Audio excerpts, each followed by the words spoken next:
Arc System Works has hit its stride with Guilty Gear Strive.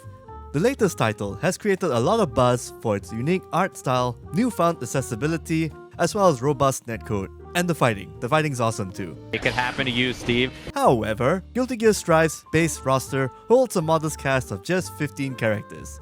For a series that's over 2 decades old, that leaves plenty of cool and wacky characters who have yet to see the spotlight. And boy, there's a ton of them. Here is a list of interesting characters that deserve a spot on Strive's playable roster. We're plucking from Guilty Gear's rich history that's filled with inspirations from heavy metal, rock, and anime.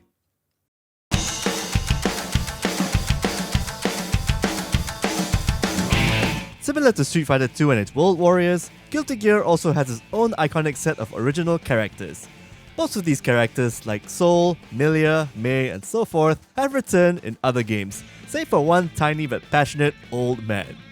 Cliff Anderson is one of the original World Warriors of Guilty Gear, whose future appearances in the series is a tad complicated due to the sole reason that he is canonically dead. With Guilty Gear Strive, the original cast returns, but Cliff is unfortunately absent for obvious reasons. It's a shame, considering his unique fighting style of swinging a sword that's twice larger than his seemingly frail and aging body. In a series as unpredictable as Guilty Gear, where people live on for centuries or use magic instead of sciences for telephones, surely it wouldn't be too much to bring back the final member of the band that started it all, right? Asuka, also known as That Man, is an enigmatic presence that has manipulated certain events throughout the history of Guilty Gear. He is a former colleague of Soul Bad Guy, also responsible for turning the hot-headed protagonist into an indestructible weapon. Though his face is finally revealed in Strive, he has yet to see action in the series. As the source of much of Soul's anguish, however, it only makes sense for Asuka to become a playable character in the roster. Not to mention that, from what little is shown about him, he seems to be a proficient wielder of ranged magic, which can be a distinct fighting style in Strive's base roster. Like Cliff, Baiken is also part of Guilty Gear's original World Warriors, though perhaps in a uniquely different way. Instead of being playable from the get-go, she was a secret unlockable character in the first game. Baiken is a one-handed samurai who lives only to hunt Asuka, That Man, as revenge for destroying her homeland. Her crude personality and assets have made her a fan favorite in the Guilty Gear community, though she's also one of the hardest Guilty Gear characters to master. Considering her popularity, it would be odd to not see Baiken as a DLC character at some point. Her intro to Strive could even have us see a change to her moveset to make her more accessible to a widespread fans. Not too different from the gameplay revamp Ramlethal got in Strive.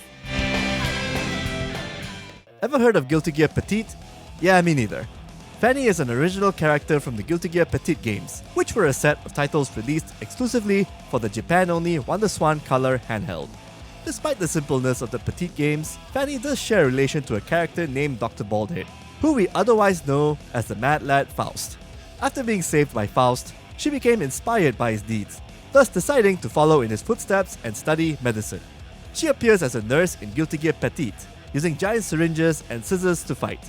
Besides being a character barely anyone knows, her return to the Guilty Gear series might spell a welcome surprise to fans of Faust, as we no doubt will get a closer look into the backstory between herself and the eccentric Doctor.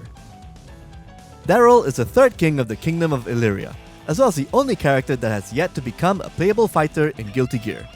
He first appeared in Guilty Gear Xrd Story as the royal equal to Kai Kiske and Leo Whitefang.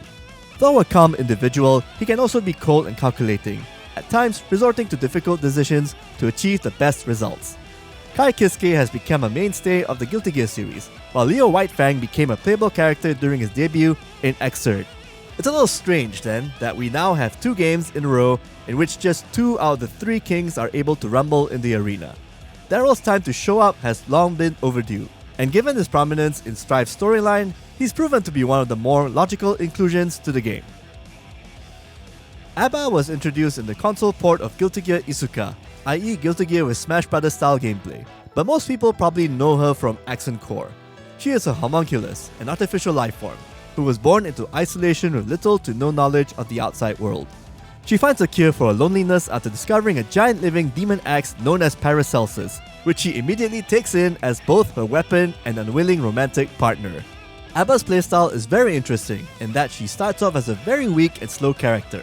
However, once she changes to a more Roja stance, she gains overwhelming abilities at the cost of losing her health with each attack.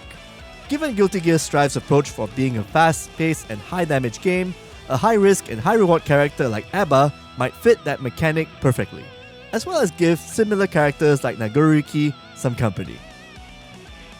Remember that weird time when Arc System Works turned Guilty Gear into a MOBA? That game was Guilty Gear 2 Overture, which also happens to be the title that Izuna hails from.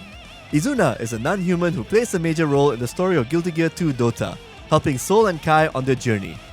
He is a skilled swordsman with the ability to teleport at will.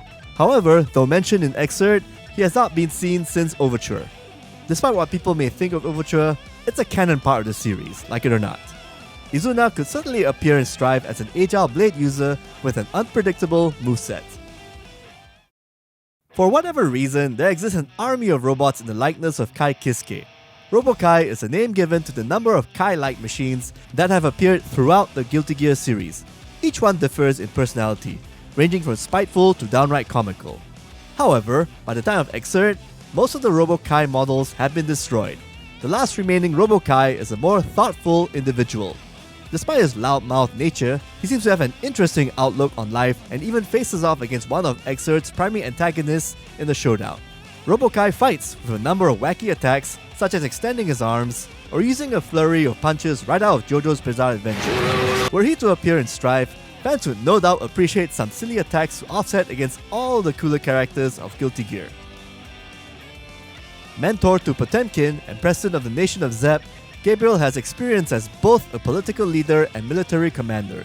He made his debut through Potemkin's ending in Guilty Gear XX, and then appeared in the story modes of Guilty Gear Xrd and Guilty Gear Strive, but was never playable. Despite being considered an equal to Slayer, who himself is an immortal vampire, Gabriel's hand-to-hand expertise has been sparse throughout the Guilty Gear games. He's appeared in 3 games at this point, but only in the story. This is all in spite of him being canonically an extremely powerful fighter. Strive has Giovanna as a traditional hand-to-hand combatant, even though she enlists the help of a spirit dog to get her hits in.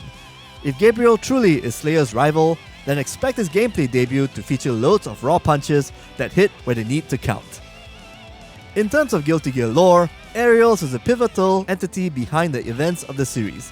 Also known as a universal will, she is directly responsible for the creation and actions of the Valentines, who have acted as antagonists throughout the Guilty Gear games. Although she appears as a prominent antagonist in the story Guilty Gear Xrd Revelator, she's yet to find a spot in the series as a playable character. She's gone toe-to-toe against Sol, Kai, and Sin, but only in cutscenes. With Guilty Gear Strive, Arc System Works has a chance to rectify that and to make a real threat out of one of Guilty Gear's key antagonists. Know of any other characters whom you want to see in Guilty Gear Strive? Let us know in the comments below. Also, if you loved this video, do subscribe to us and get notified about new gaming content from KKP. We post new content every week. Bye bye for now, and keep on fighting.